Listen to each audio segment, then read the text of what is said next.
Hey gang, Uncle Todd and Sonny here, and it has been a long 2 years, but we finally have the new season of Star Trek Strange New Worlds. Uh, since it ended on a cliffhanger, and like me, you've probably mostly forgotten what happened. A brief recap.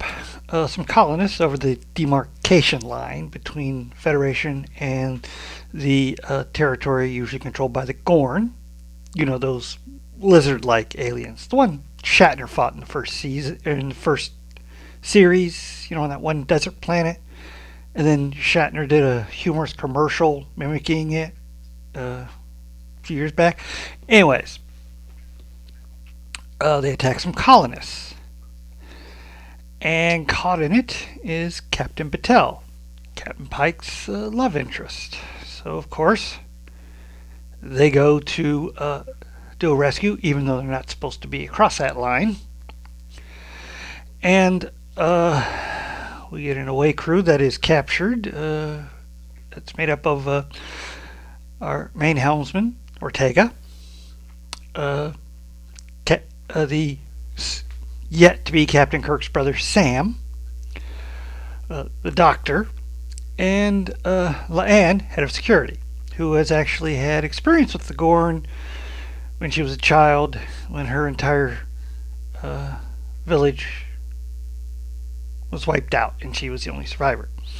So she's kind of suffering from a little PTS during this whole thing. They do manage to get back Battelle, but she has been infected with Gorn eggs, which will eventually hatch and consume her as their first meal.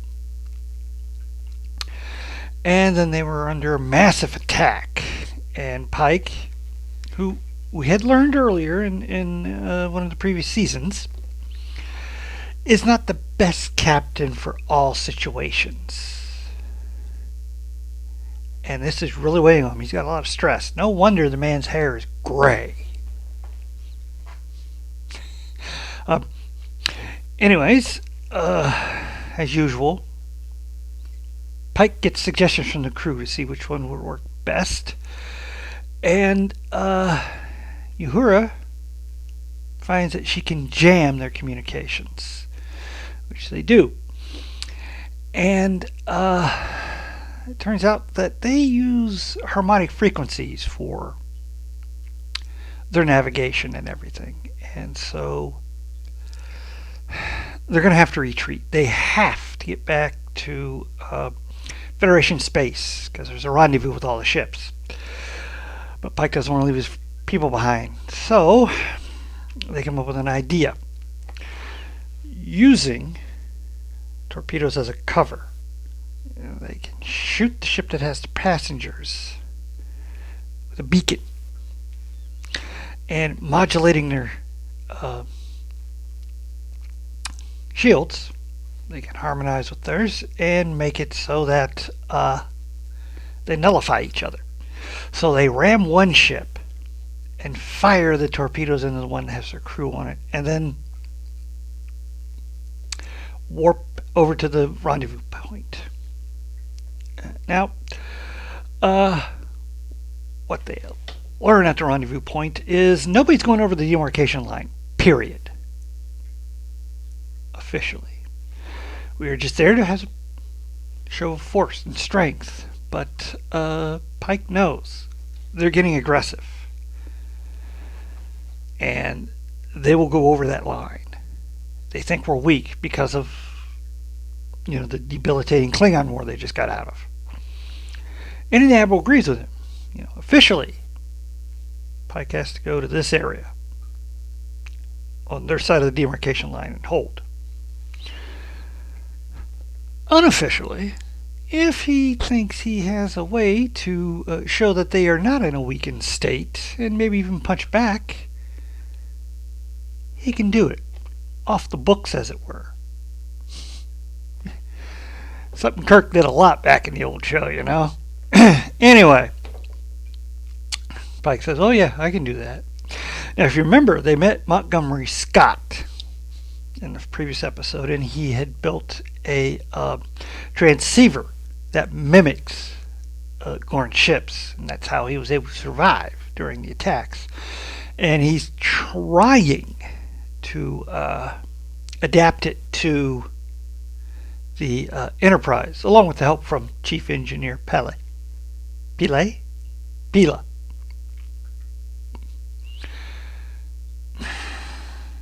Okay. Anyways, and she chastises him because he never writes anything down. So when he's trying to replicate what he has done before, he has trouble. Usual teacher student thing. Although he's suffering from his own PTS because he lost his CO right in front of him. So he's going through a lot of stuff too. Meanwhile, on the Gorn ship, the prisoners, La'an manages to free herself from this rather pulpy fleshy pod. And then she immediately hunts down the rest of her crew and first she frees the doctor, and then he helps free the others. And unfortunately, Ortega is missing part of her right hand. And it's not like torn away or anything, it's like dissolved. And Sam, Kirk, realizes the pads are digestive systems. They digest the victims, and then they're sit down in the system to feed the Gorn. They also find a waste pool, everything that can't be digested, which just happens to be where a bunch of weapons are, because captured people, they took their weapons, and they threw them in the waste pit. So now they got weapons. Now they got to come up with a plan to get to one of the Gorn fighters, escape, contact the Enterprise, and free the colonists who are all being slowly digested. Let's see. So Scotty finally gets the transceiver to work, and it's a hilarious scene where Dr. Pella comes rushing in. We're in Gorn space. We're all gonna die. We're all gonna die. And Scotty's like, oh, and gets it working. And then the captain comes on over the comms. We're about to enter Gorn space. What's the update? This guy's like, that wasn't funny. And Pella is like, no, but it was fun. So she kind of knows how to get Scott to become the miracle worker we all know him to be. Let's see.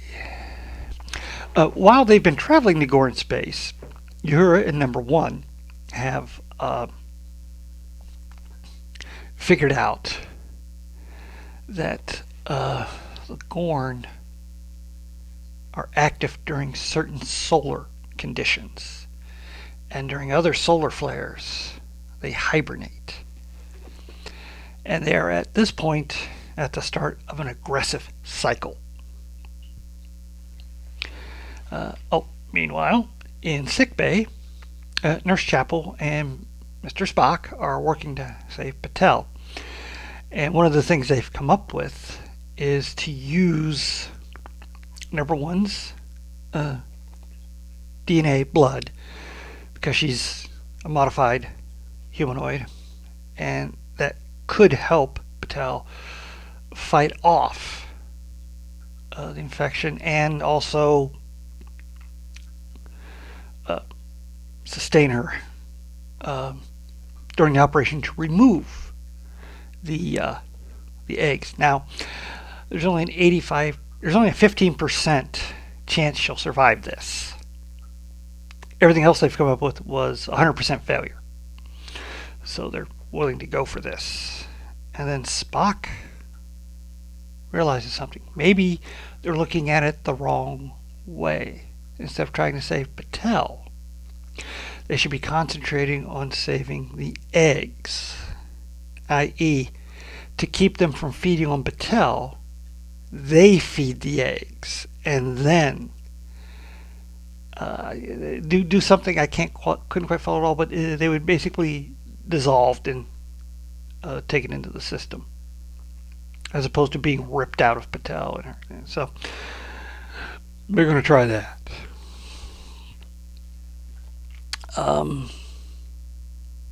Let's see where we get here.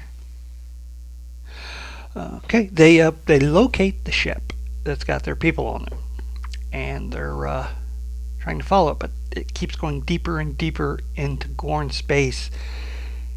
Heavier and heavier amounts of radiation from the stars in that quadrant. And then they see this Gorn ship come between these two stars and then vanish. They're heading towards the homeworld. And they use the gravity flux of the two stars to shoot them there, like a kind of shortcut. And they're about to follow when they see an entire fleet fly out and head for Federation space. Now the radiation is keeping it difficult to send a message to Starfleet. So they drop a buoy with coordinates so they can find it again, and then start hightailing it to clear space so they can send a message to Starfleet. You know, needs of the many outweigh the needs of the few. That old chestnut. Meanwhile, La'an and the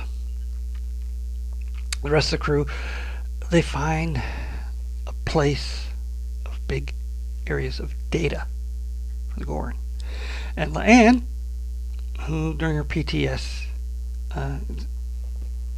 problems has been having memories come back, and one of which is some codes of the Gorn that her brother showed her before he died. And using those, she's able to access the computer system. Everything the Gorn use is all tactile, and you know, they kind of just hook in with themselves, everything. And she finds coordinates and everything they need to rescue everyone. All they have to do is get to the Enterprise with that. And the Gorn show up in massive amounts, and there's a huge firefight. And even worse, Ortega is skewered by one of the Gorn. But they manage to shoot their way out and close them off. And dragging Ortega with them, they manage to make it to the ship.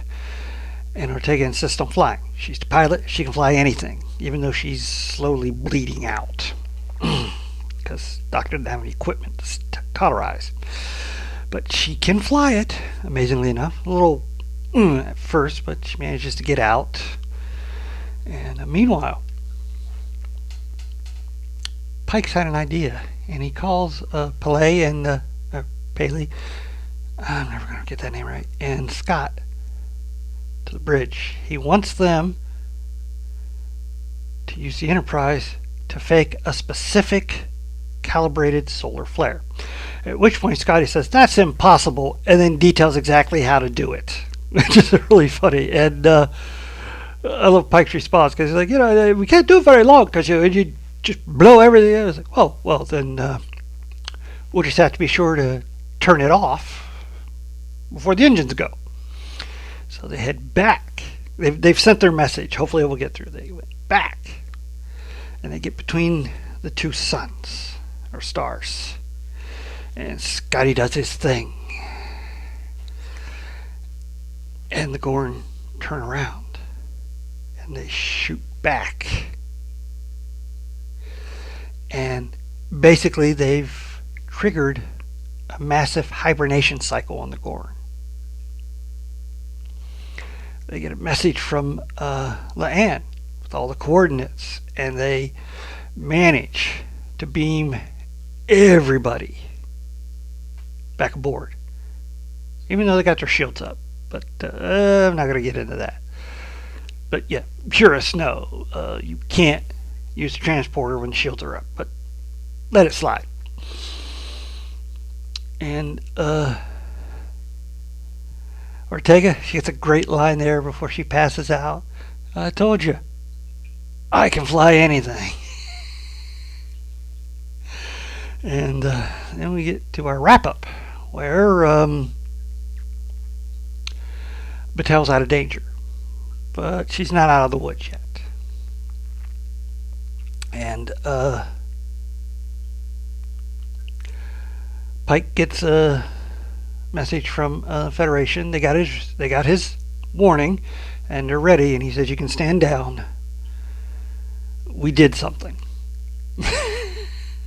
He's hoping it won't cause trouble for someone else down the line, i.e., Kirk in the original series. Let's see. And all the colonists are saved. And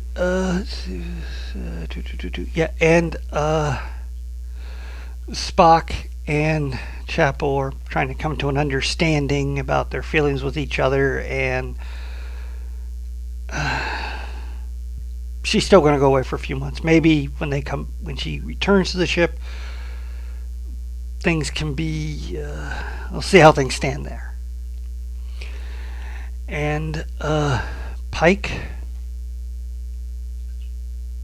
says, "You win, Dad," and he kneels down in front of Patel. She's asleep, and prays. And she wakes up, and they come to their own understanding about their relationship and with each other.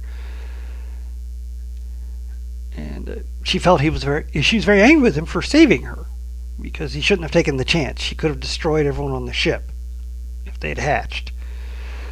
And he says, "Yeah, well, they didn't. It's over now. And I'm not going to go into what ifs." And they hug and kiss because they love each other. And that was the third season opener. And a great one it was. Lots of little character bits for everybody. Sam Kirk gets a great line where they go, "Yeah, it's a good plan. Just hope we don't run into any Gorn." And Ortega's like, "Why would you say that?"